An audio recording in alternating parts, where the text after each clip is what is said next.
Grimm. DKL, les conseils de Patrick Grimm, comportementaliste animalier et éducateur canin. On continue à parler d'agressivité chez le chien, Patrick. On va s'intéresser justement aux différentes formes d'agressivité qui existent. Alors il y en a de multiples, elles sont assez nombreuses, mais on va peut-être commencer par l'une, parce qu'il faut bien commencer quelque part. Donc on va commencer par l'irritation. Donc un chien peut effectivement mordre par irritation. Quand on est irrité, on n'est pas forcément de bonne humeur. Parce que ça existe des chiens de mauvaise humeur. Oui, ça peut exister, c'est-à-dire ils peuvent le devenir, parce qu'on les titille de trop. Un chien qui n'est peut-être pas trop câlin, il va peut-être pas trop apprécier qu'on est en train de le triturer tout le temps.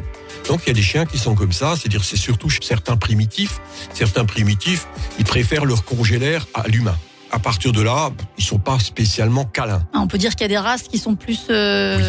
Plus câlines que d'autres. D'accord. Mais ici, je parle de l'irritation parce qu'un chien, il se laisse quand même faire pas mal de choses. S'il est bien socialisé, une fois de plus, il se laisse quand même tripoter pas mal.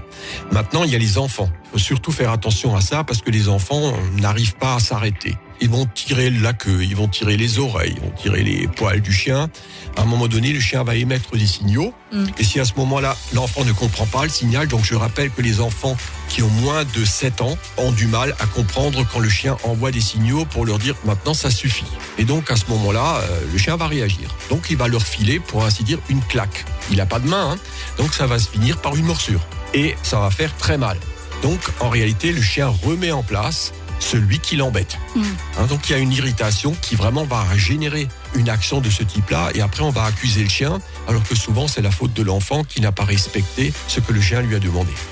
Merci Patrick, effectivement on prend bonne note de tout ça, on va faire attention avec les enfants et puis à partir de lundi on va parler des autres formes d'agressivité qui existent puisqu'il y en a encore tout un tas d'autres chez le chien. DKL, retrouvez l'ensemble des conseils de DKL sur notre site internet et l'ensemble des plateformes de podcast.